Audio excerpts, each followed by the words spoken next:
Bismillahirrahmanirrahim. Assalamualaikum warahmatullahi wabarakatuh.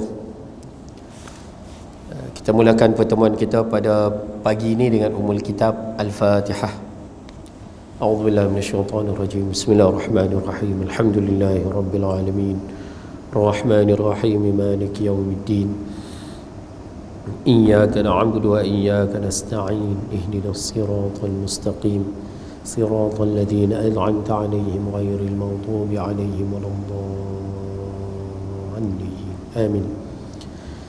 بسم الله الرحمن الرحيم. الحمد لله وكفى والصلاة والسلام على رسولنا المصطفى وعلى آله وصحبه ومن اهتدى.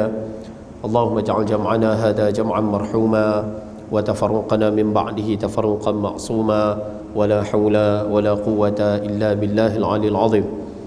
قال الله تعالى في كتاب العزيز أعوذ بالله من الشيطان الرجيم يرفع الله الذين آمنوا منكم والذين أوتوا العلم درجات.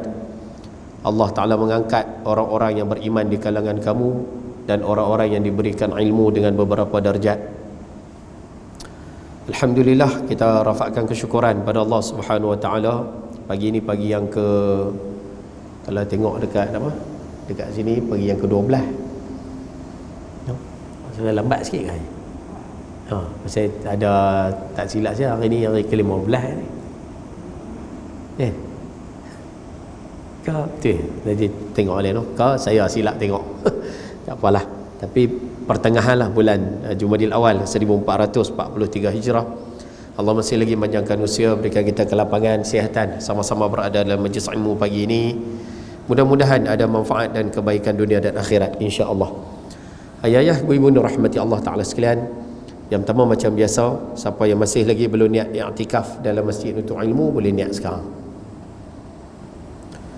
Mudah-mudahan keberadaan kita dikira sebagai satu ibadah di sisinya, insya-Allah. Baik, pagi ini insya-Allah kita sambung balik pengajian kitab kita, kitab 40 hadis pilihan susunan Ustaz Haji Abdullah bin Haji Abdul Wahab, wa nafa'ana bi'ulumihi wa bi kitabihi fid darain amin ya rabbal alamin. Dan pagi ini insya-Allah kita sambung muka surat yang ke-110, tajuk ke-29. Hari ini kita nak mengaji tajuk baru, satu tajuk yang sangat penting untuk kita ambil perhatian, satu tajuk yang bahasa mudahnya kena perhati lah tajuk ni, kalau boleh ambil sikitlah perhatian tentang tajuk ni. Yang mana pagi ni insya-Allah kita akan sambung muka surat 110, tajuk 29. Wa qala al-musannif rahimahullahu taala wa nafa'ana bi'ulumihi wa bi kitabihi fid darain amin ya rabbal alamin. Tajuknya derhaka kepada kedua ibu bapa. Derhaka kepada kedua mak bapa. Baik. Saya sebut dululah bagi nampak gambaran. Dalam kitab yang kita duk mengaji ini adalah kitab yang membincangkan tentang isu hubungan sesama manusia. Saya duk sebut banyak kali lah. Kitab kita ni dia himpun hadis-hadis yang berkait dengan hubungan sesama manusia. Kita dalam sebagai manusia ni, kita kena sedar kita perlu jaga hubungan dengan Allah Ta'ala, kita juga perlu jaga hubungan dengan manusia. Dua-dua kita kena jaga. Jadi semua orang sedia maklum lah, semua tahu belakang. Hubungan dengan Tuhan kena jaga, hubungan dengan manusia kena jaga. Mana-mana orang yang jaga hubungan dengan Allah, hubungan dengan Tuhan, dia jaga cantik. Dia tak syirik, dia tak buat benda-benda yang buat Tuhan marah, dia tak buat benda yang Tuhan murka, dia buat apa Tuhan suruh, dia tinggal apa Tuhan larang. Mana-mana orang yang jaga hubungan dengan Allah, kemudian dia jaga hubungan dengan manusia, dengan mak pak bagus, dengan kawan bagus, dengan jiran bagus, dengan orang keliling bagus, dengan orang-orang yang Islam, sesama Islam bagus. Dia buat apa yang patut dibuat dengan manusia ni. Orang ni hari akhirat beruntung. Satu, dia beruntung. Satu. Mana-mana orang, nombor dua, mana-mana orang yang baik hubungan dengan Allah Ta'ala, hubungan dengan Tuhan cantik, semayang, puasa, zakat, haji tu bab tu clear. Apa Tuhan suruh dia buat, apa Tuhan larang dia tinggal. Tapi dia dengan manusia gagal. Dia dengan bini gagal. Allah Ta'ala suruh kita jaga bini bagi elok, dia tak jaga. Suruh bagi nafkah, tak bagi nafkah. Tuhan kata dia sebagai isteri kena taat pada suami, dia tak taat. Dia ada anak-anak, dia buat naya anak-anak. Dengan jiran gaduh, dengan kawan-kawan keli. Contoh macam tu lah. Hubungan dengan Tuhan dia jaga cantik, tapi hubungan manusia gagal. Orang ni masuk nombor 2, dinamakan muflis. Hari akhirat dia bankrupt. Pasal apa bankrupt? Pasal pahala amalan banyak-banyak dia duk buat, dia kena tempung salah dia dengan manusia. Jadi hari akhirat orang ni dipanggil bankrupt, muflis 2. Kumpulan manusia ketiga, hak jenis nombor 3 pula, dia hubungan dengan Tuhan gagal. Tuhan kata jangan syirik, dia syirik terus pada Allah Ta'ala. Tuhan kata Tuhan benci dengan kekufuran, kafir ni, dia tak kira, dia belah Ustaz. Dengan Tuhan gagal, tapi dengan manusia bagus. Dengan kawan-kawan baik, maknanya dia duduk dengan siapa pun dia menyenangkan manusia. Tapi dengan Tuhan gagal. Orang ni disebut sia-sia. Kenapa sia-sia? Amalan baik yang dia buat tu tak ada guna. Dia dengan mak pak macam ni, dengan mak pak macam ni, tapi sembahyang dak, puasa dak, hak perintah Tuhan tinggal, tapi dengan manusia bagus. Hak ni sia-sia, rugi apa dia buat tu tak ada apa. 3. Yang keempat, dengan Tuhan pun gagal, dengan manusia pun gagal. Hak ni pergi hari kiamat, orang macam ni memang celaka. Tak ada apa. No?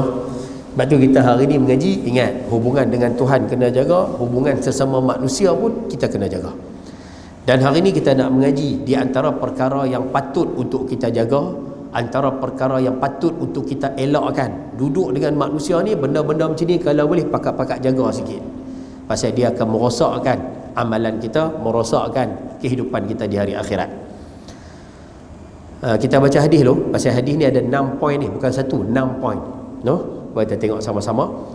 Anil Mughirah bin Syu'bah radhiyallahu ta'ala anhu qala Rasulullah sallallahu alaihi wasallam, inna Allah, ibu-ibu yang baru mai muka surat 110, 110 tajuk ke-29.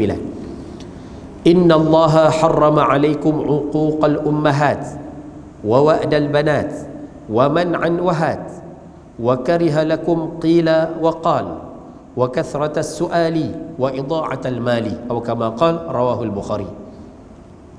Daripada Al-Mughirah bin Syu'bah radhiyallahu taala anhu, tambah sikitlah dekat kitab tu tulis itu bin Syu'bah. Bin Syu'bah. Kalau tak tahu nak eja macam mana Syu'bah tu, tengok huraian hak nombor 1 tu. Dia tulis Al-Mughirah bin Syu'bah. Tulis balik dekat terjemahan hadis tu. Pasal terjemahan hadis sebut Anil Mughirah bin Syu'bah, tapi terjemahan dia tulis Mughirah saja. Jadi tambah sikit bagi penuh. Daripada Al-Mughirah bin Syu'bah radhiyallahu taala anhu, Rasulullah sallallahu alaihi wasallam bersabda, Allah mengharamkan kamu menderhaka kepada ibu-ibu, membunuh anak-anak dan menahan hak orang lain. Allah membenci orang yang suka berkata sia-sia, terlalu banyak menyoal dan membuang harta. Hadis riwayat daripada Al-Imam Bukhari. Baik. Ayah-ayah, ibu-ibu yang rahmati Allah Ta'ala sekalian, saya bagi makna hadis ni bagi nampak sikit. Nabi SAW menyebut kepada kita, habaq kat kita tentang beberapa perangai yang patut untuk kita elakkan untuk membentuk kebaikan dunia, nak bentuk kebaikan akhirat. Benda-benda macam ni kalau boleh tolong elakkan. Boleh noh? Benda apa Ustaz? Ringkas-ringkas hello noh, bagi nampak gambaran. Nanti kita boleh tengoklah.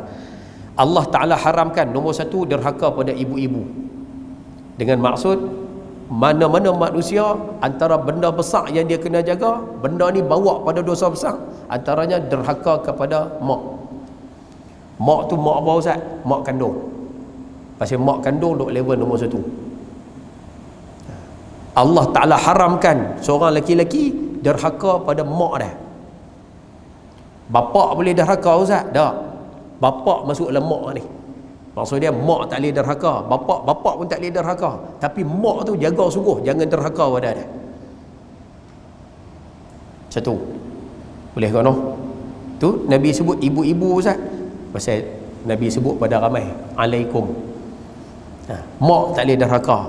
Habis tu mak mertua boleh Ustaz. Mak mertua, mak tiri dan sebagainya pun tak boleh juga kita nak derhaka pada dia pun tak boleh juga. Tapi yang lebih utama mak kandung. Tak boleh derhaka pada mak kandung. Ya noh, satu. Yang kedua Nabi sebut wa wa'dal banat. Allah Ta'ala haramkan kita bunuh anak-anak. Bunuh anak-anak ni banyak makna dah. Kita bunuh dia, satu.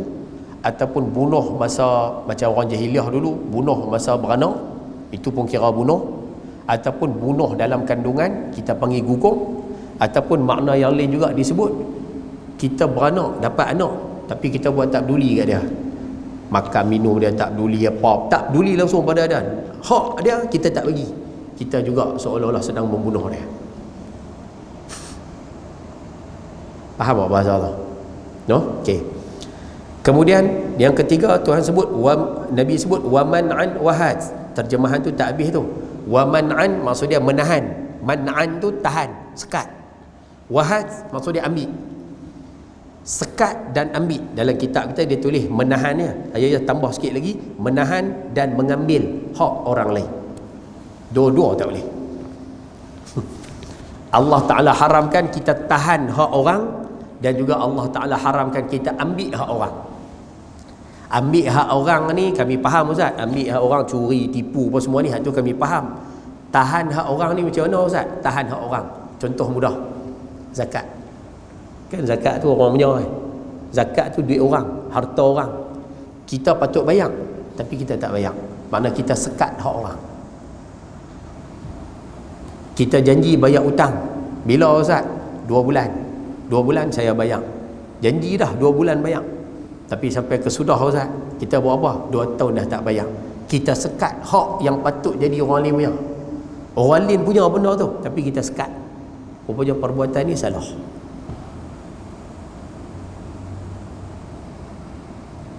Ada soalan? Faham tak bahasa tu? Tu panggil sekat. Kita hak orang kita tak bagi, kita buh dah.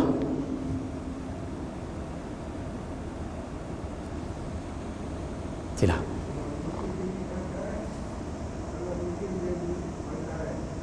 Kalau mungkir janji lebih pada tarikh, sama. Benda tu patut hak orang, tapi kita tak bagi, kita mungkir janji, sama. Kalau kita pergi minta tangguh, apply penangguhan, tak apa, apply tangguh. Maksud kata Ustaz, kita pergi jumpa dia, aku tak boleh bayar ni, aku minta tangguh Ustaz lagi 6 bulan tu. Minta tangguh tak apa, ni janji tak bayar, buat senyap, lepas tu biar drag lama tu. Tu tak boleh, tu tahan hak orang. Jaga tu, benda macam ni kena jaga kan ni, keli belakang ni. Lagi, Allah membenci orang yang berkata sia-sia. Yang ni nanti kita akan tengok ada 2 makna. Ada yang kata benci di sini dengan makna haram juga. Allah Ta'ala haramkan kita bercakap sia-sia, duk merapu, duk maki, duk mengumpat. Itu satu makna. Hak tu hukum dia haram. Makna nombor 2, Allah Ta'ala benci tu makruh makna dia. Yang makruh ni apa? Sembang kosong, buat benda lara, sembang benda lara pun Tuhan benci juga. 2 makna tu. Jadi ada 2 makna, nanti kita bahas dua-dua. Terlalu banyak menyoal. Terlalu banyak menyoal. Makna nombor 1, hukum dia haram. Apa maksud terlalu banyak menyoal ni haram Ustaz? Hak ni jenis suka mengintai, suka intip hal orang lain, suka duk pi korek rahsia orang, suka duk pi buat jahat macam tu lah, duk pi korek tajassus ni, duk pi korek rahsia orang. Hak tu tak boleh, hukum dia haram. Kalau makruh pula makna dia, duk suka minta-minta kat orang. Kasratas soal ni maksud dia duk pi minta kat orang, jenis muka tak malu. Perbuatan ni Tuhan tak suka, makruh. Duk pi minta-minta kat orang. Boleh faham? Dia ada 2 makna tu. Makna yang menunjukkan haram pun ada, makna yang tunjuk makruh pun ada. Dua-dua ada. Dua-dua jangan buat. Faham tak? Kalau tak pun tak apa, nanti kita ulas lagi sekali lah. Yang ketiga, yang last sekali Nabi sebut, wa idha'atal mal, membuang harta. Membuang harta ni kalau yang haram, apa dia Ustaz? Membazir. Hukum dia haram. Lagi duk perhabis harta, buat benda haram. Hukum dia haram. Tu buang harta ni buat benda haram dengan harta tersebut, hukum dia haram. Satu. Makna yang lain, hukum dia makruh pula. Buang harta ni apa Ustaz? Kita buat benda tak ada manfaat. Ayah pernah dengar Nabi SAW lalu dekat satu rumah sahabat. Lalu tengok sahabat tu buat kubah. Buat kubah cantik. Nabi SAW tak respon. Tapi wajah baginda SAW tu tak berapa nampak manis. Tak apalah. Bila sahabat Nabi SAW dengan para sahabat berjalan, tuan rumah tak ada masa tu. Tuan rumah buat kubah tu tak ada. Bila dia pergi semayang, tuan kubah ni pergi semayang di masjid, Nabi SAW seolah-olah tak apa nak cakap dengan dia. Macam Nabi tak berkenan dengan apa dia buat. Bila dia korek, ringkas cerita tu. Bila korek, rupanya dia dapat. Boleh jadi Nabi tak berkenan dia buat kubah tu. Dia balik ke rumah, dia pelengkuk buang kubah tu, perancuk habis. Lah kali dia habis selesai, dia bagi tahu kat Nabi SAW, kata dia dah perancuk kubah tu. Dia buat macam tak tahulah macam apa, lebih kurang kubah ke apa, lebih kurang macam tu lah, nak bagi segak. Nabi SAW kata pada lelaki-lelaki ni, terjemah Melayu tu, Nabi takkan lebih baik harta yang kamu duk buat kubah tu, maksudnya duit ringgit yang duk buat kubah tu, kan lebih baik digunakan pada benda yang lebih bermanfaat. Haram ke buat kubah tu? Tak ada, tapi makruh. Nabi tak suka. Daripada duk buat benda yang tak ada faedah tu, baik gunakan harta tersebut untuk benda yang mendatangkan manfaat akhirat kita pula. Itu maksud buang harta.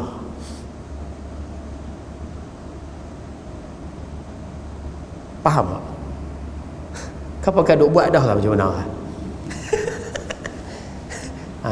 Lepas tu hak mana duk perhabis. Nanti kita ngaji sikit no. Hak mana duk perhabis duit untuk rumah masing-masing. Rumah kena buat, rumah kena bagi perelok, buat bagi elok sebab nak duduk. Tapi kalau duk perhabis duit kita ni, harta kita banyak duk perhabis pada rumah ya. Rumah dia ni sampai tak tahu Ustaz, bila masa siap pun tak tahu Ustaz. Tiap-tiap tahun renovate. Tiap-tiap tahun renovate. Sampai kami tak tahu rumah dia ni bila siap. Saat-saat tengok pasir selungur ada, saat-saat tengok batu ada, saat-saat renovate tu, renovate ni, renovate tu, renovate ni. Padahal lah rumah tu tinggal dia dengan bini dia je Ustaz. Mereka tak tahu nak buat apa, mereka duk perhabis duit untuk rumah. Sayyidina Ali pernah sebut, hak ni ada dalam Mau'izatul Mukminin, tanda harta kita tak berkat, tanda duit ringgit kita ni tak berkat, kita banyak duk perhabis untuk tanah dengan ayak. Dengan makna banyak duk perhabis untuk rumah kita, duk beli benda yang tak patut.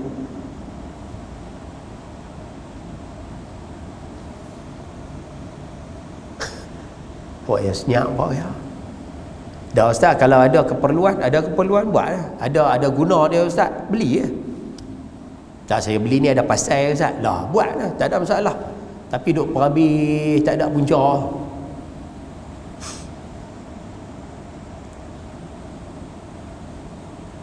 Senyap lagi. Ada soalan? Kalau ada tanyalah, jangan malu tanya no.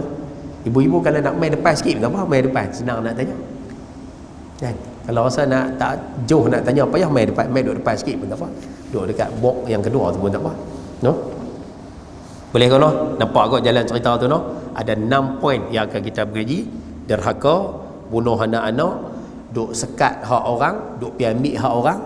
Kemudian bab cakap kosong, bab banyak bertanya ataupun duk minta-minta, dan yang terakhir duk banyak perhabis harta benda tak patut. Ni 6 perkara yang kita patut ambil perhatian. Itu yang saya kata awal kuliah tadi tu. Baik, cuba tengok huraian. Poin nombor 1. Poin nombor 1 ni pengarang kitab kita bagi perkenalkan kita dengan rawi a'la, periwayat hadis ini. Jadi kita berkenalan lah sikit. Baik. Al-Mughirah bin Syu'bah radhiyallahu taala anhu ialah seorang sahabat Nabi SAW yang turut sama berperang dalam peperangan Hudaibiyah. Al-Mughirah bin Syu'bah ni sahabat Nabi SAW yang masuk Islam lambat sikit. Dan tak silap saya lah, kalau tak silap saya, Al-Mughirah bin Syu'bah ni dia sama umur dengan Nabi SAW. Maksudnya sama tahun kelahiran dengan Nabi SAW. Kalau tak silap saya lah.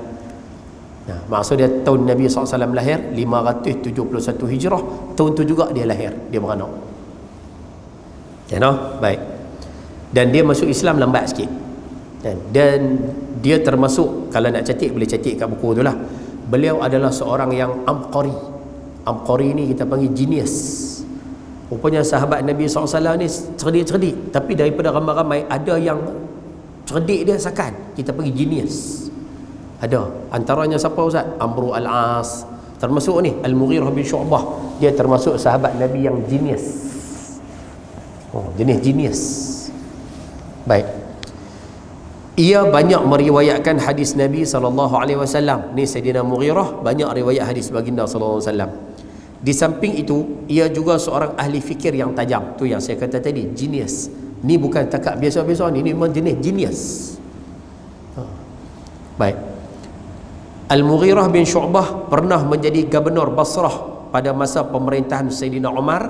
Zaman Sayyidina Umar jadi khalifah, Mughirah bin Syu'bah ni jadi gubernur di Basrah. Basrah ni di Iraq. Dia jadi gubernur lah.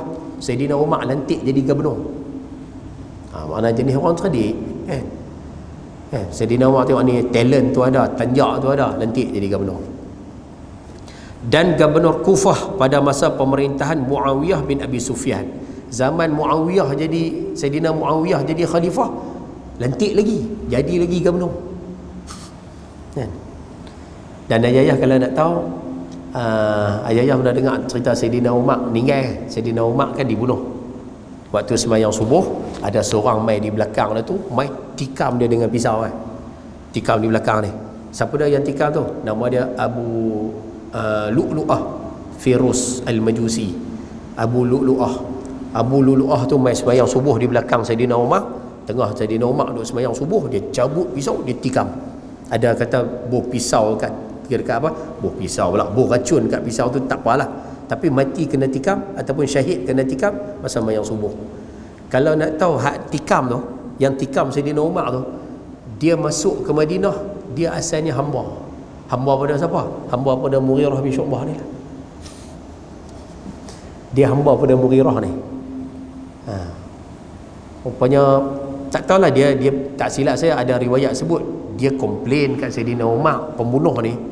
Sebelum tu dia komplain Sayyidina Umar, dia kata, Umar kata sikit dekat Mughirah ni, maksud dia nasihat sikit Mughirah buat tak berapa cantik kat aku ni, kata sikit. Wallahu alam, ada tindakan Sayyidina Umar, ambil tindakan, ada tindakan dia, tapi mungkin dia tak puas hati dengan tindakan Sayyidina Umar tu, lah kali balas bunuh tu. Padahal dia hafal Quran. Ni hak pembunuh ni dia hafal Quran. Sembahyang belakang Sayyidina Umar, orang Islam. Ajalah. Ni biasa, tu kita kena faham lah tu. Akhir zaman. Baik. Dan Sayyidina Mughirah bin Syu'bah wafat pada tahun 50 Hijrah. Lama, umur panjang. Umur beliau panjang. Panjang sampai 50 Hijrah ni panjang. Jadi kan, insya-Allah. Baik. Ada yang kata umurnya 100 lebih, wallahu a'lam lah. Ni 100 lebih ni. Baik, boleh kono. Tu berkenalan lah, kenal sahabat Nabi SAW ni, kita kena kenal. Baik. Poin nombor 2. Cuba tengok poin nombor 2 pula. Poin nombor 2 ni pengarang kitab kita nak ulas sikit yang kata derhaka tu macam mana. Kita duk sebut tajuk derhaka mak bapak ni. Yang kata derhaka tu macam mana? Sebab tu ayah-ayah yang mengaji hati-hati sikit lah. Ni saya sebut kalam perkataan Sayyidina Ali. Sayyidina Ali sebut kalam ni sedap sebenarnya. Dia sebut macam ni. Dia kata, qul, katakan, habaq Ustaz, li'aqil walidain, habaq Ustaz kepada orang yang jenis suka derhaka mak bapak ni. Habaq Ustaz kat dia, i'mal ma syi'tum. Dia kata, buatlah baik apa pun, fatadkhulun nar, kamu pasti masuk neraka. Apa maksud kata-kata tu Ustaz? Sayyidina Ali nak sebut, hai orang derhaka mak bapak, hang buatlah baik macam mana sekalipun, hang pulunlah buat kebaikan tera mana sekalipun, pahala amalan baik tu tak boleh tak boleh nak lawan dosa derhaka mak bapak. Dosa derhaka mak bapak lagi besar daripada buat baik ini. Jadi kamu kena lempak masuk dalam neraka. Nak kata besar punya dosa derhaka mak bapak ni. Lepas tu yang mengaji kalau boleh khatiak tengoklah, pakat-pakat jaga. Cari kita tengok yang kata derhaka tu macam mana, kita tengok. Wa qul li baril walidain. Sayyidina Ali kata, habaq Ustaz kepada orang yang suka buat baik kat mak bapak dia. I'mal ma syi'tum, buatlah jahat apa pun, fatadkhulul jannah, kamu pasti akan masuk syurga. Apa makna dia Ustaz? Oh, makna dia kita kalau buat baik mak bapak, kita boleh buat jahat apa saja, minum marak, minum judi. Bukan hak tu maksud dia. Jangan silap faham. Maksud dia, orang yang buat baik mak bapak, pahala dia sangat besar. Dia buat dosa apa pun, dosa ni tak boleh pahala buat baik mak bapak. Nak kata besar tak besarnya pahala buat baik mak bapak, jadi dia akan masuk juga dalam syurga. Boleh faham tak? Selesai. Sebab tu yang main mengaji jagalah. Nah, pekat-pekat jaga. Siapa ada mak ada ayah lagi, jaga. Siapa yang tak ada mak ayah dah, jangan lupa nah. Walaupun mereka dah berada di alam lain, mereka tetap mak kita. Tengok. Mereka tetap ayah kita. Apa yang kita buat untuk mereka?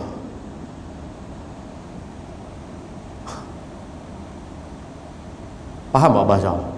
Kan? Mereka dah meninggal Ustaz. Apa kita buat kat mereka? Macam kita anak mereka. Ini kita tengok. Baik.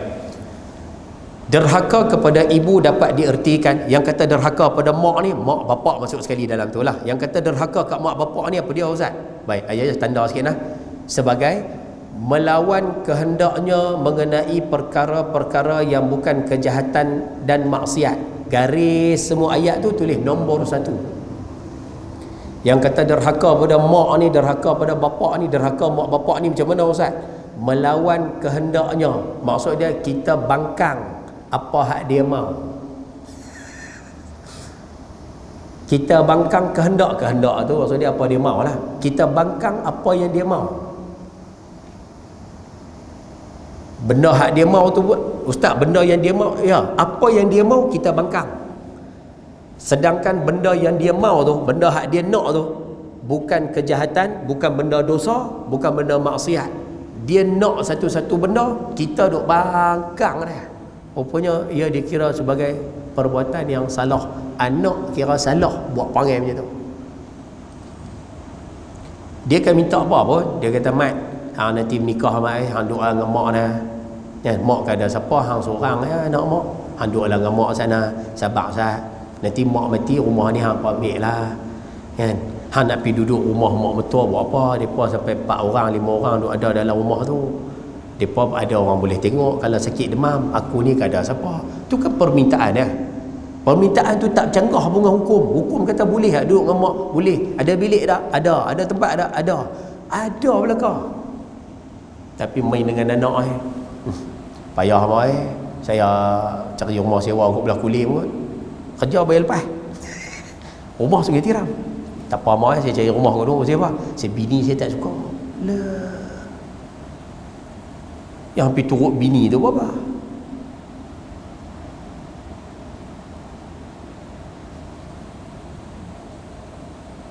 Faham tak contoh? Kenyah lah tu. Kenyah. Belambak.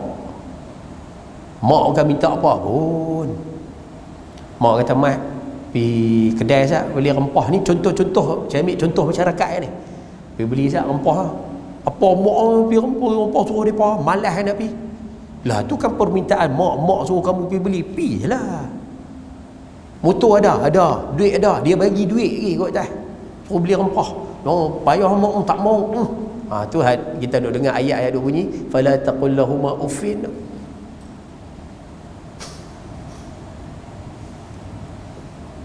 Lawan ni minta maaf lawan ni kenyah macam ni. Kenyah. Minta maaf lah bahasa ni. Kadang mak kita kenal, dia kata ni aku kenal nak ni. Dia buat menentu aku kenal nak ni. Dari sudut agama aku kenal pasal agama dia ya. Kenal ni kan. Aku kan permintaan dia. Canggah dengan hukum? Tak canggah Ustaz elok. Kemudian dari sudut agama bagus, tutup aurat semua cantik. Kita sampai mati-mati berkeras tak mau. Bukan mak nak menikah, saya nak menikah. Bukan mak nak belah, saya nak belah. Amboi. Kalau kata dia bagi ruang tak apalah, dia kata hang pilih lah mak tak apa-apa, mak tuju je lah. Hang nak menikah, hang nak belah. Tak apalah siapa dapat mak macam tu, alhamdulillah.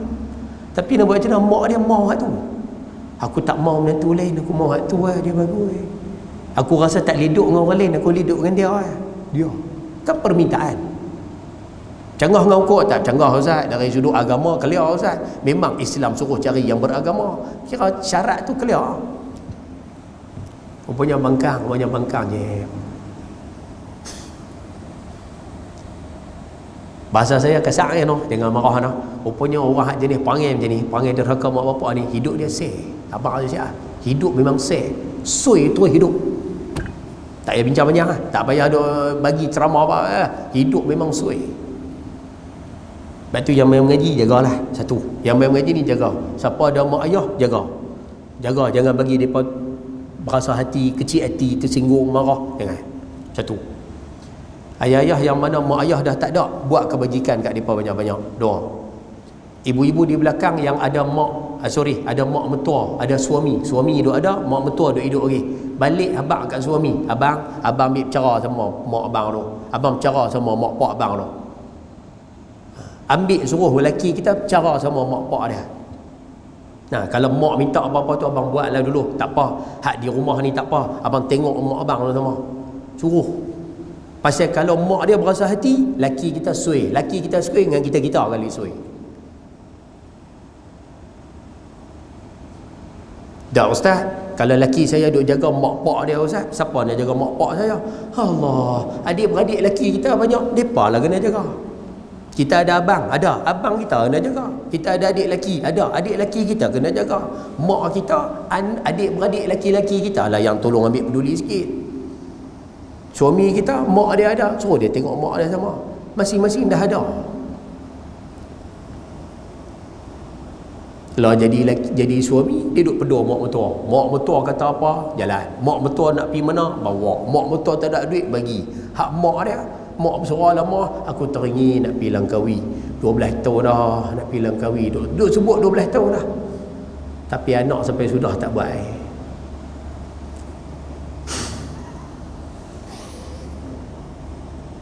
Faham tak macam tu?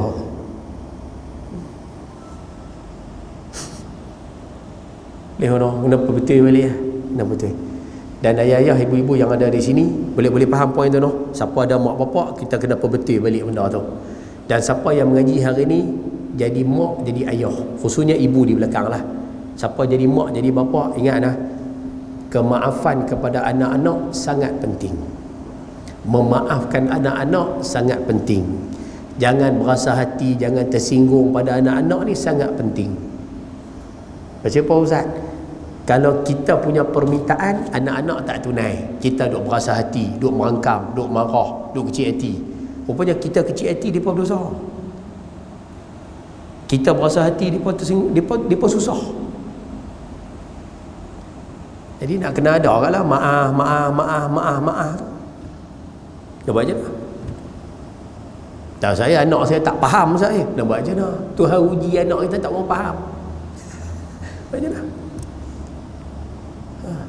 Tapi kalau kita duk merengkam, duk marah, duk sakit hati sah, tak kira sah, biar padam muka dah, hidup dia susah, biar pergi ke dia. Memang hidup dia susah sungguh. Bila hidup dia susah, dia bukan orang lain, dia darah daging kita. Kalau dia seorang susah tak apa, silat-silat hari bulan dengan anak dia susah, dengan bini dia susah, tu bukan orang lain, menantu kita, tu bukan orang lain, cucu kita. Tapi nama macam mana dia tak faham.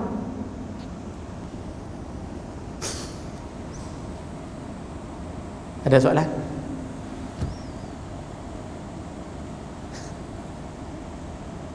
Assalamualaikum. Oh ya senyap. Ada soalan? Ada apa tanya? Tak apa. Kita hari ni bukan main mengajak. Saya bukan tok guru main mengajak. Kita main share, kongsi sama-sama apa betul. Bukan takat yang mengaji kena apa betul, yang mengajak pun kena apa betul. Sama-sama kita betul. Ada soalan? Oh tu dia. Haji Zabidi bagi mic lah. Dah, kalau apa nak tanya tak apa. Soalan biasa-biasa pun tak apa. Kita menyembang ni, menyembang. Kita akan mengajak ni menyembang. Kan? Kalau ada benda nak tanya tak apa. Jangan malu ya. Pasal saya sebut dah sebelum ni, dua jenis manusia mengaji tak dapat. Dua jenis manusia dia mengaji takkan dapat. Nombor satu, orang belagak. Hak belagak mengaji tak dapat. Duk perasaan kemas, duk perasa pandai, tu mengaji tak dapat. Nombor dua, orang malu. Malu mengaji tapi malu. Tanya malu. Pergi mengaji malu. Duduklah depan sikit malu. Rupanya jenis malu mengaji tak dapat. Lepas tu mengaji jangan belagak, mengaji jangan malu. Dua tu ya. Kalau rasa tak faham, tanya. Tak ada masalah. Kalau tahu saya jawab lah. Kalau tak tahu saya kata tak tahu lah. Ada soalan? Tak ada soalan. Okey, tak ada, sambung. Boleh faham kan? Maksud dia melawan kehendak. Sebab macam mana kan? Siapa yang diuji oleh Allah Ta'ala dengan mak yang ada banyak keinginan, susah kita. Tapi sabarlah ujian. Siapa yang Tuhan uji mak jenis cerewet, tu lagi sakal lah. Dia main berumuk, dia cerewet, dia mau macam-macam. Nak buat macam mana? Sabarlah. Ustaz, boleh bincang tak dengan mak? Boleh bincang dengan mak, tak ada masalah. Kau lah bincang, dia ubah keputusan dia. Boleh, tak ada masalah. Jalan tu ada. Boleh ke no? Jagalah, pakat-pakat jaga. Satu. Tu baru satu. Ataupun ni nombor dua. Yang ni pun kira salah juga. Kira derhaka juga. Tidak menunaikan tanggungjawab sebagai anak terhadap ibu. Ni lagi satu. Tak buat tanggungjawab Ustaz sebagai anak, jaga mak, uruskan kehidupan mak dah tak ada, ayah dah tak ada, tinggal mak seorang. Dia buat tak peduli kat mak. Balik rumah pun tak. Berkeli dengan mak ayah. Pasal apa berkeli Ustaz? Pasal ayah bagi tanah dekat abang lebih, dekat dia tak dapat. 12 tahun dah tak balik. Ada tak? Kenyuh. Kecil hati pasal apa? Pasal mak kata kat bini dia, lepas tu Ustaz tak balik, bini tak pergi balik, tak balik. Sikit kepala Ada ke Ustaz tak buat? Ada. Nafkah. Betul, nafkah ni ayah-ayah kita orang lelaki-lelaki bila menikah, duit ringgit kita ni nombor satu bagi kat bini. Betul? Itu tak nafi, bagi kat isteri. Nafkah, pasal dia di bawah tanggungjawab kita, kena bagi kat bini, kena. Anak-anak, nombor dua anak-anak kena bagi. Kemudian Ustaz, nombor satu untuk diri sendiri, duit gaji kita tu untuk diri sendiri kena ada sikit. Kemudian nafkah untuk bini kena bagi, untuk anak-anak kena bagi. Mak pak jatuh nombor 4, tapi macam mana pun kena bagi ya. Tak banyak sikit kena bagi. Tak mak bapak bagi ya. Rumah kita beras tak pernah putih. Rumah kita beras tak pernah putih. Rumah mak kita tu beras dia jenuh pergi beli. Kadang-kadang pergi telefon, rumah aku beras tak ada 2 hari lah. Siapa nak beli lah. Sayang. Tapi dah macam mana akhir zaman semua jadi macam tu. Rumah dia aircon sampai 6 biji je. Rumah mak dia duduk bersorah dah. Aku ni teringilah nak aircon sikit, panas rumah aku ni. Tak apa mak, nanti duduk nanti tu. Rumah dia 6 biji aircon.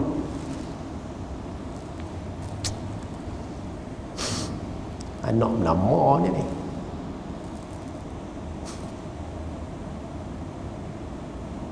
Ada soalan?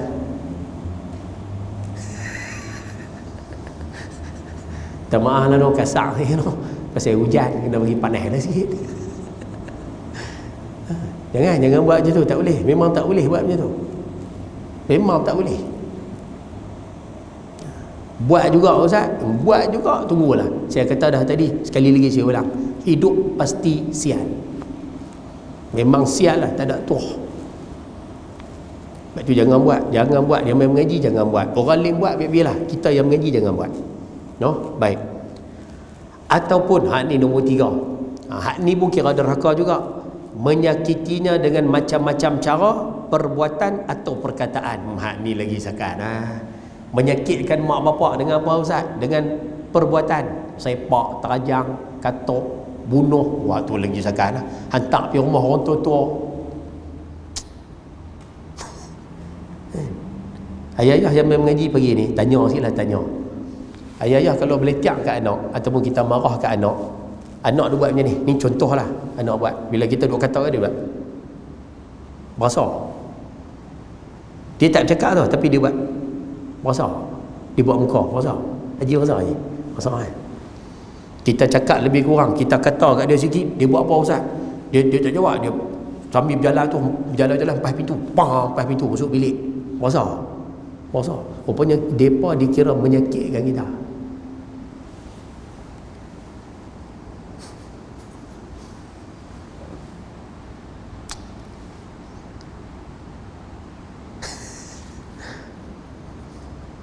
Ayah-ayah duk kata kat anak-anak, ibu-ibu duk kata kat anak-anak, mereka sambil duk cakap tu, duk bim datang ni.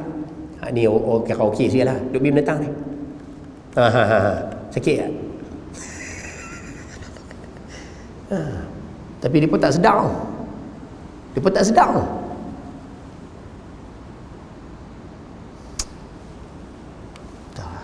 Ni bahana apa Ustaz? Tu kata ni bahana. Bahasa kasar ni bahana, kita pakat-pakat tak mengaji ya. Ni bahana bila tak mengaji. Sakit padahal mak pak semua sakit dah. Tambah hak jenis menikah duk pedor bini lagi mak pak sikit hati. Sakit. Tak boleh ke pedor bini? Boleh lah, bini kamu nak jaga-jagalah, tapi janganlah sampai menyakitkan mak bapak. Dah. Ataupun perkataan, hak ni jenis cakap pula. Cakap bangkang, cakap melawan, cakap balas balik. Hang tu tak reti, mak tak reti. Tu dia kata kat mak. Kan? Mak tak reti, mak tu mengaji pun tak. Sijil pun tak ada, bodoh. Tu dia kata kat mak. Rasa.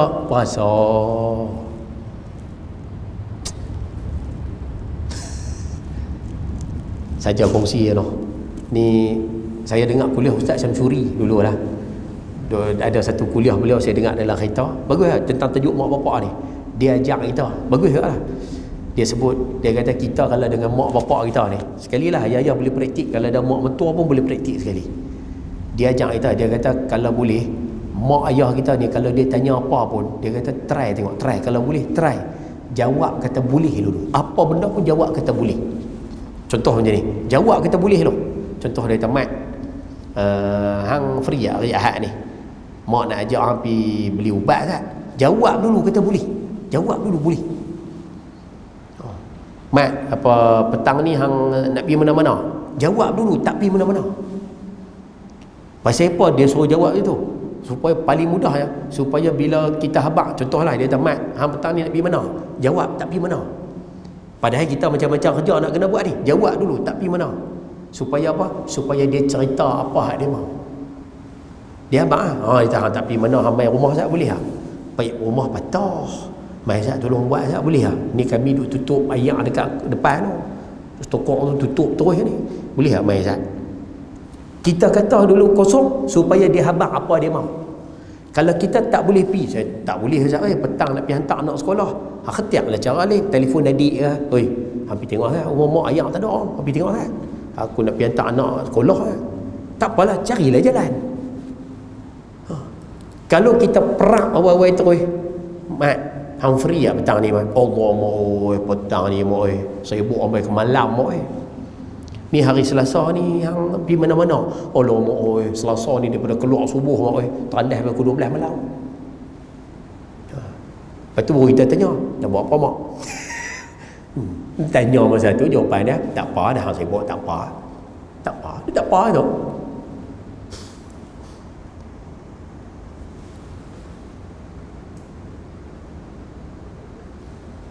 Faham ke saya? Ada soalan? Kau pakat takut nak tanya sila.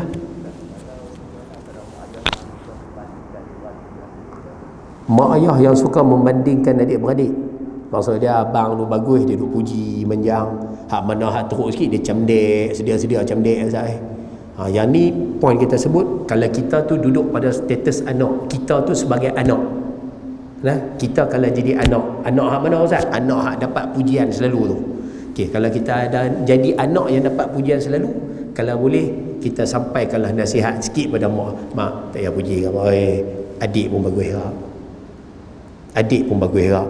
Kalau kita duduk pada level yang kena puji, satu. Kalau kita duduk pada level yang kena camdek saya dah guna camdek tu Ustaz dia camdek sedar-sedar Ustaz, depan jiran pun camdek, depan kawan pun camdek, duduk dengan siapa pun duk kata saya ni teruk Ustaz macam saya tak guna. Siapa duduk pada level anak yang kena camdek, sabar nak buat macam mana mak ayah kita, sabar nak buat macam mana, sabar mak ayah kita. Dua boleh no. Kalau kita pula duduk pada level siapa? Kita pula jadi mak atau bapak yang suka banding-bandingkan anak. Hak ni sebagai nasihat, jangan membanding-bandingkan. Kita dikira tidak adil kepada anak-anak. Siapa tak adil Ustaz? Setiap manusia Tuhan bagi ada lebih ada kurang.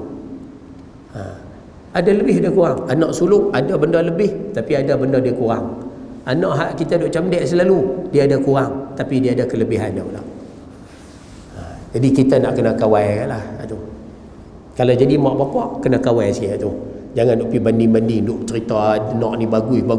Hang ni teruk kerja tak mau apa. Oh, jangan. Hak tu kita pula lah. Kalau kita duk level mak bapak, kena jaga tu. Terima kasih. Terjawab Allah. Terima kasih. Soalan dia sangat baik. Tu yang kata suruh tanya soalan. Ada soalan? Sila.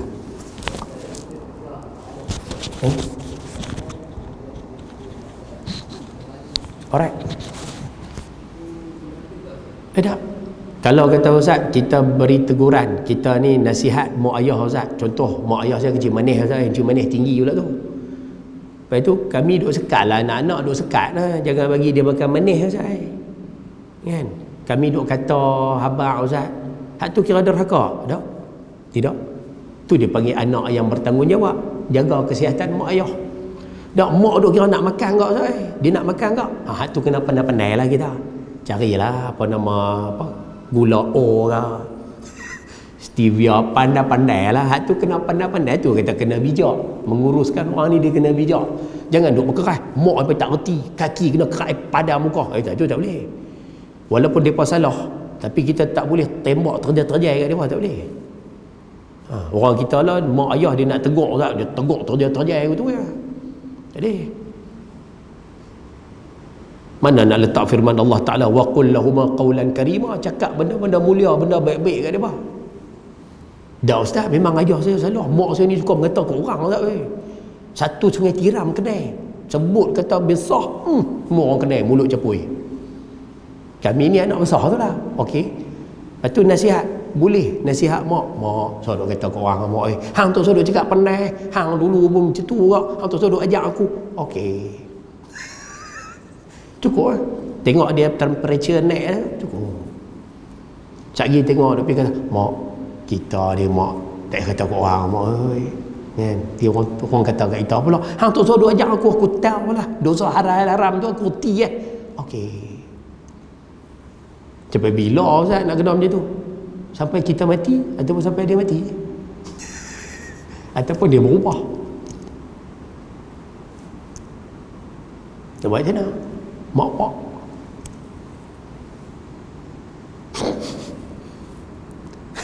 boleh je? Ya sila. Alright.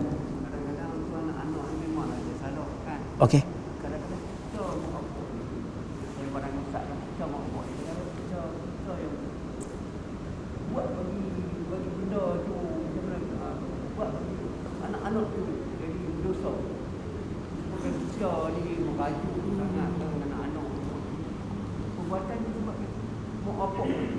Mak bapak dia buat perangai.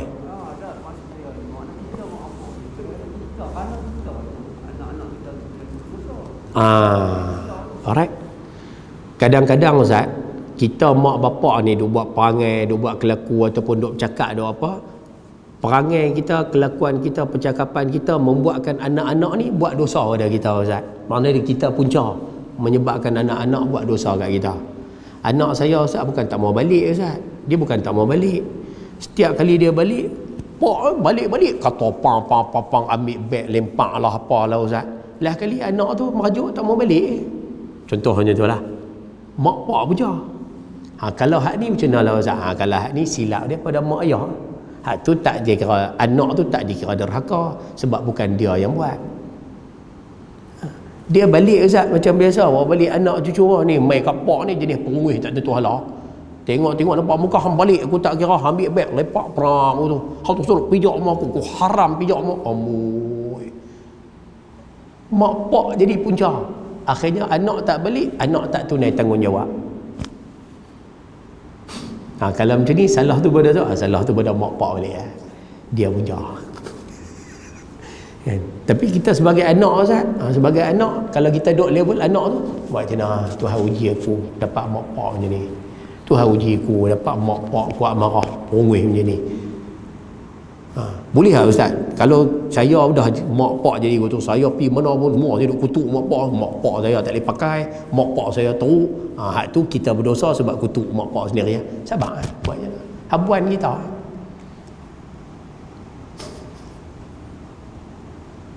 Ada masing-masing lah. Masing-masing punya masalah. Tapi semua ada. Ada soalan? Terima kasih Haji. Soalan sangat baik Haji. Ada soalan? Tanya habis tak apa. Ibu-ibu di belakang ada soalan? Kau nak tanya mak mentua kami jenis mulut jahat Ustaz. Macam mana Ustaz? Sabar lah. Dah menantu tulis semua bagus ya Ustaz. Menantu nu bangun lambat tak apa, menantu nu tak sapu sampah tak apa, menantu nu tak masak tak apa. Pasal apa tak apa? Pasal dia baik ke menantu tu. Hak kami ni muar tak kena. Bangun lewat 5 minit kena kata. Tak sapu sampah sikit kena kata. Sabarlah buat macam mana buat. Dah dapat apa Ustaz? Duk serabak macam tu boleh apa? Allah birru abaakum tabirukum abnaukum. Kamu buat baik kat mak bapak kamu. Buat baik dengan makna buat baik juga dengan makna sabar dengan kerenah. Depa buat tak elok kita sabar. Nanti Tuhan balas. Anak-anak kita akan buat baik semula pada kita. Kalau perangai kita bagus, depa akan baik dengan kita. Perangai kita huduh, depa akan sabar dengan kita. Jadi ya, what you give, you get back. Itulah.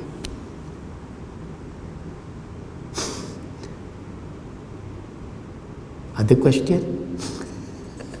Tak ada no? Baguslah. Boleh no? Jadi 3 tu bakat-bakat jagalah. Nah. Firman Allah Taala, "Fala taqul lahumā uffin wa la tanharhumā wa qul lahumā qawlan karīmā." Janganlah kau berkata ni bukan perkataan ni bunyi.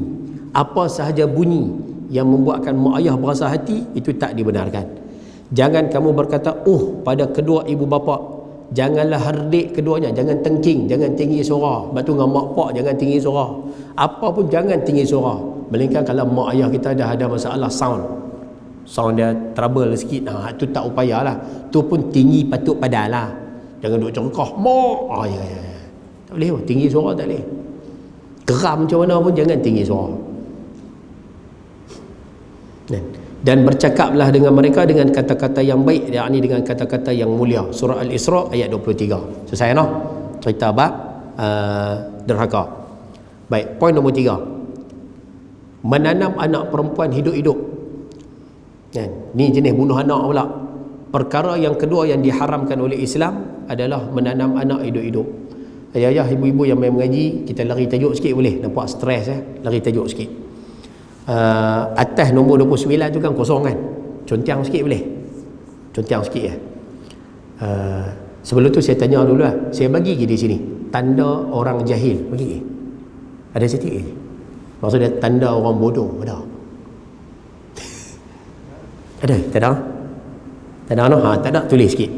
Ambil nombor 29 kan atas tu kosong, tulis kat situ, tulis kat buku tu 3 tanda orang jahil.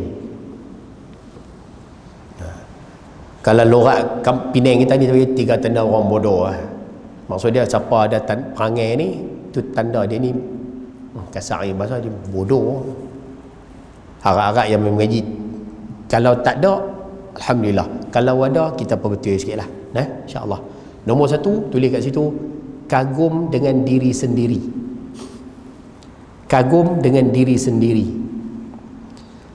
Tanda orang bodoh yang pertama, dia kagum dengan diri sendiri. Kalau kita translate lorak Penang kita ni, dia perasan dia kemas, dia perasan dia hebat, dia perasan dia bagus, dia perasan kata dia sempurna, dia perasan dia segala-galanya. Ayah-ayah dah kot Sungai Tiram ni menyembang dengan dia. Kalau duduk dengan dia Ustaz, dia menyembang, aku kalau tak ada di Sungai Tiram ni mau tak boleh buat apa. Masjid-masjid pun mati lah. Masjid hidup macam aku lah. Ada sembang. Ya. Saya kalau masuk orang semua orang kata sedap, semua orang kata makan tu semua kata sedap lah. Dia perasan tu. Saya kalau buat kerja tak semua orang kata TikTok saya, TikTok kerja saya memang TikTok lah buat. Ada apa ni? Saya kalau masuk orang pun kata sedap loh. Dah lah Ustaz, betul tak? Tak, kalau betul pun lapiklah sikit kata-kata tu. Mana bahasa mudah tu? Sebutlah Tuhan bagi, alhamdulillah Tuhan bagi, cukup lah.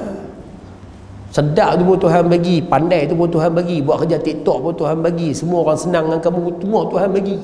Duk belagak apa kan? Dah saya orang kemas lah. Udiu kan. Ada apa ni? Kalau ada ayah, kalau yang main mengaji ada penyakit ni, kita buang lah, pakat-pakat buang lah.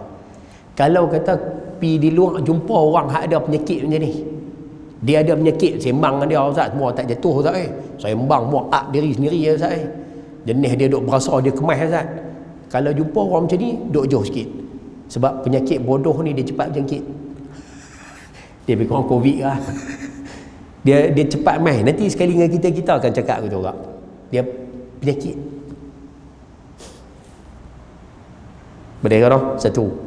Yang kedua, banyak berbicara perkara yang tiada kaitan dengan diri.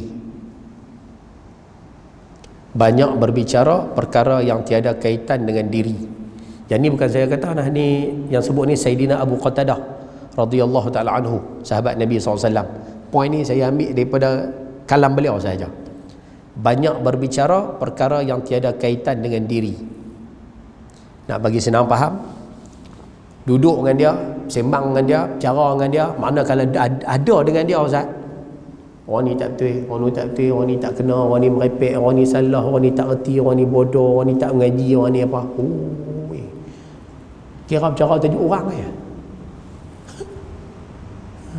Semua orang tak kena, bicara tajuk orang. Habis tu dia kena kan, hak dia je dia tak cerita, tak menyembang langsung. Ni pun tanda bu. Boleh dapat no? Tambah kalau lagi sakit, cantum poin nombor 1 dengan poin nombor 2. Cantum sekali kat dia. Orang ni tak betul, orang ni tak kena, orang ni merepek, orang ni apa, depa mau tak reti, hangpa tengok aku. Aku yang buat kerja, aku lah buat kerja mau kemas, depa ni buat kerja merepek, depa ni tak reti buat apa, aku yang. Oi. Apa cakap aku tu? Agak-agak tak ada orang dah, insya-Allah. Yang ketiga, ada soalan nak tanya? Tak ada lah. Nombor 3, ni biasalah, melarang manusia melakukan kejahatan. Melarang manusia melakukan kejahatan, maksudnya dia larang orang buat jahat. Ni dosa, ni haram, ni maksiat, ni tak boleh, ni apa, tetapi dia melakukannya, tapi dia duk belah buat. Ni pun satu penyakit lah. Harap-harap yang mengaji tak ada kot, insya-Allah.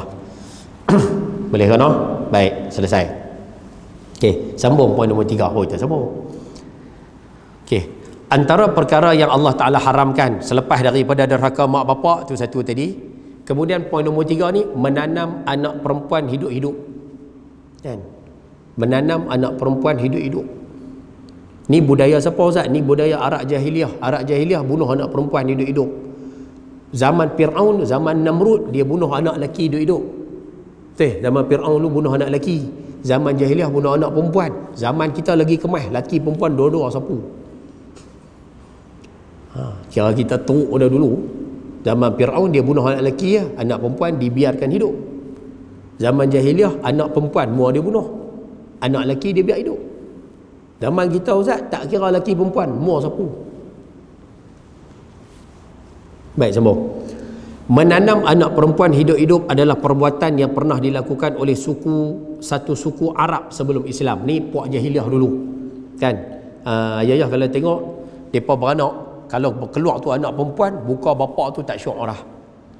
Ada bapak anak tu beranak Ustaz, dia bela sampai besar, dia pergi bunuh. Ada anak keluar daripada perut, tengok perempuan, dia pergi bunuh. Ada saya jumpa dalam riwayat, ada yang bapa ni pergi korek siap-siap lubang, suruh bini beranak dalam lubang tu.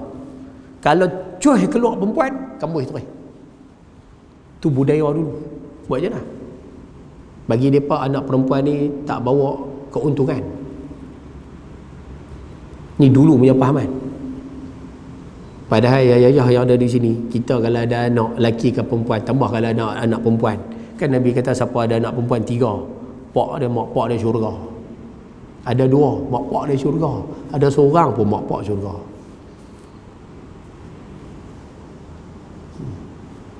Saya mengaji baru ni Ustaz Rosli Osman, ahli Majlis Fatwa Pulau Pinang. Cerita Walut, cerita beranak. Inilah kelahiran lah. Kitab bahas tentang bab kelahiran. Rupanya orang yang ada anak ni sangat-sangat untung. Ayah-ayah yang ada di sini jangan susah hati. Siapa yang mengaji hari ni ada anak yang masalah, anak kita problem buat perangai, anak kita isap dadah, minum ganja, minum ketum lah, apa macam-macam. Serabut Ustaz, serabut, tapi jangan susah hati. Pasal apa Ustaz? Kita bela anak daripada kecil sampai dia besar tu, kita tak pernah ajak pun dia isap dadah, tak pernah ajak pun dia minum ketum, tak pernah ajak pun dia main judi, tak pernah ajak pun dia tinggal sembahyang apa semua. Kami ajak elok Ustaz, tapi dia besar dia jadi tak berapa cantik. Jangan susah hati. Hak kita duk bela pada kecil semua Tuhan kira pahala belaka. Don't worry. Kira beranak anak ni duk bela daripada kecil sampai besar tu semua pahala dekat mak pak belaka.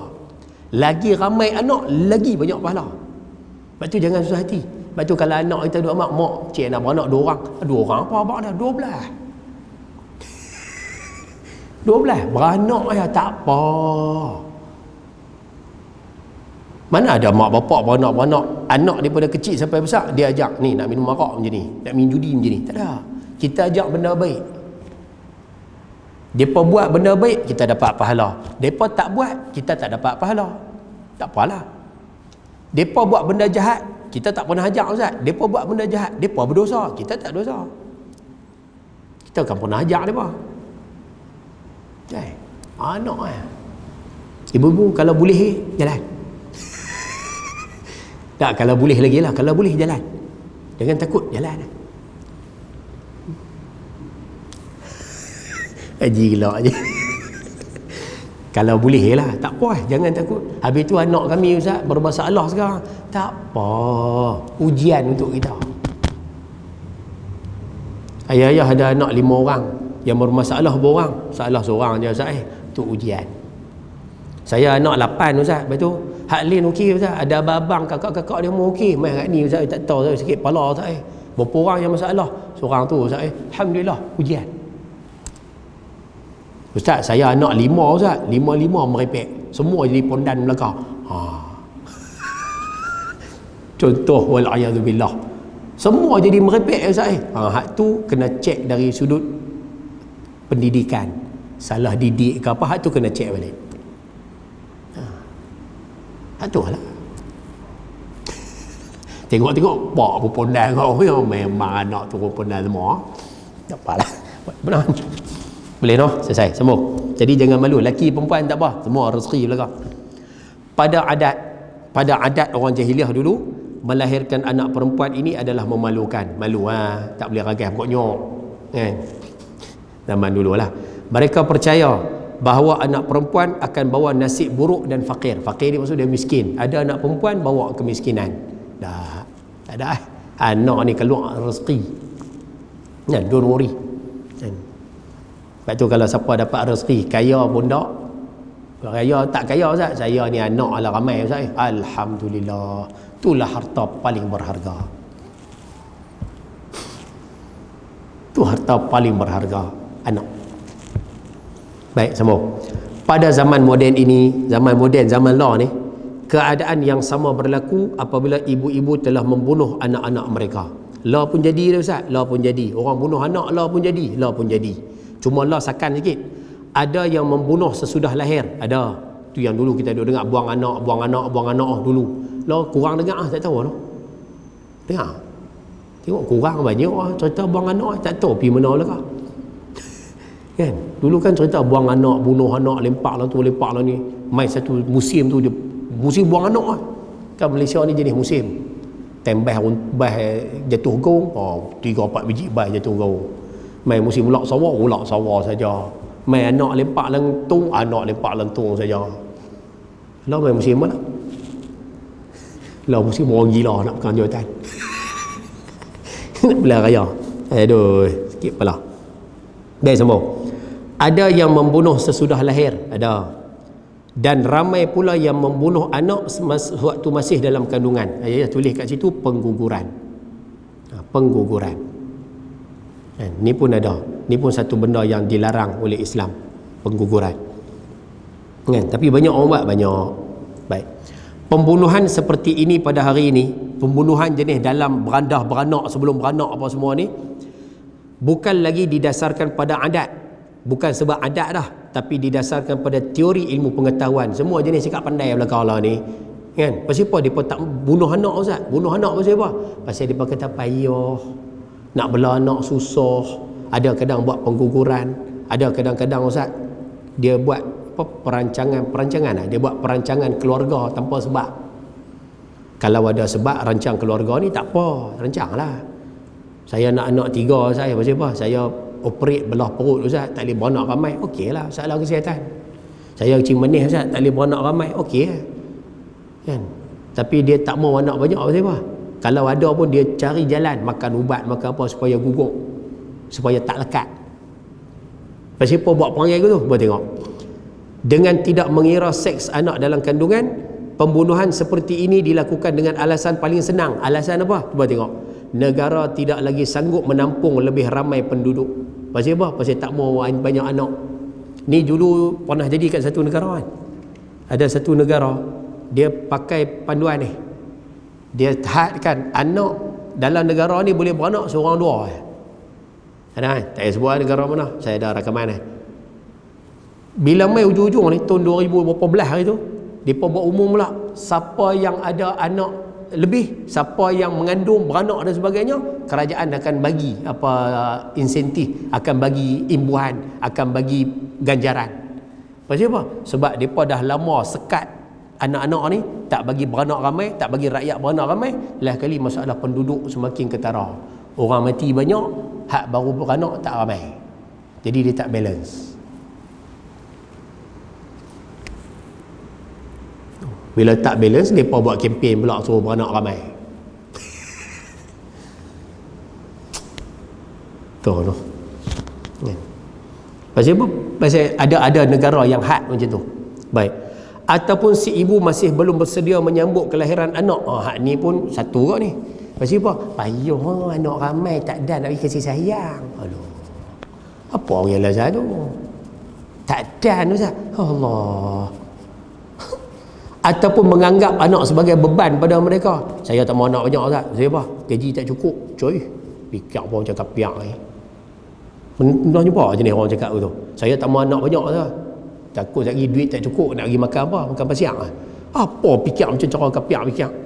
Orang kapiak pikir macam tu tak apalah. Kamu orang Islam, Allah Ta'ala jamin. Rezeki tu Tuhan jamin lah pun. Apa cakap tu? Sini tak ada orang tu. Tak apa cakap macam tu. Saya rasa ayah-ayah, ibu-ibu yang mengaji hari ni semua sedia maklum benda ni. Kita waktu bujang, pendapatan kita sekian-sekian. Sekian-sekian. Bila menikah Ustaz, buat tengok, lepas menikah bukan dapat rezeki tu. Lepas menikah Tuhan bagi rezeki, pendapatan kita bertambah. Pasal kita tanggung orang. Naik pendapatan. Tiba-tiba Ustaz dah ada pendapatan cukup untuk 2 orang Ustaz, cukup-cukup makan Ustaz. Tiba-tiba dengar bini mengandung. Masa mula mengandung seronok. Bila mai 4-5 bulan, 6-7 bulan duk susah hati. Cukup kan ni nak bela anak, pampers anak lah. Dah lah hari tu dengan sayur mahal apa mahal. Dia duk mai susah hati. Tu gangguan belakang lah tu, gangguan syaitan. Dia duk kacau nak bagi kita ni goyah. Lah kali apa jadi? Cuy beranak. Bila mai beranak, baru tengok rezeki anak mai melalui kita. Tambah lagi pendapatan kita, tambah lagi rezeki kita. Dia mai. Takut apanya? Duk fikir tak lagi tak cukup nama dia keluar tu rezeki dia mai. Tu yang saya lah tak bagi can ni nak masuk sebelah kan. Kira isteri titik tu salim ya. Orang kata Ustaz kata tak ada, tapi anak jadi beranak mai baru ada rezeki tambah, beranak mai baru ada rezeki tambah. Rupanya dia mai. Start pada tu yang tak usah hati lah, yakin rezeki Allah Ta'ala jamin. Tu je no kan. Tak duk kira beranak orang ramai. No, kahwin dah, ada anak awal dah 1, target 10. Target dapat tak dapat lah kira. Tunduk nampak gaya kita punya juru kamera. Takut kena tanya. Tak apa, tak ada masalah. InsyaAllah ada rezeki. Balik habaq ke anak-anak. Baginda seronok dengan umat yang ramai. Itulah. Doa untuk dapat anak lelaki saja. Awal anak lelaki saja. Oh ya. Tak. Anak lelaki-lelaki susah untuk dididik, senang untuk dijaga. Jaga senang, tapi nak didik susah. Anak perempuan senang didik, tapi susah jaga. Dua-dua ada pro and con.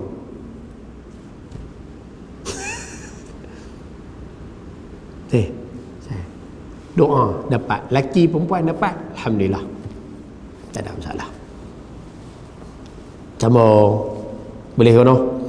Menahan hak orang lain, wallahu alam. Hak ni nantilah kita sambung pula. Tengok tak larat dah nampak gaya. Kan? Pasal yang ni panjang sikit ni. Ni nak cerita bab zakat, nak cerita bab ambil harta orang, nak cerita bab hak orang kita tak bagi. Kan? Ayah-ayah ambil pinggan mangkuk camca masjid. Kan? Hak tu hak orang punya, simpan kat kita 2 tahun dah. Contoh.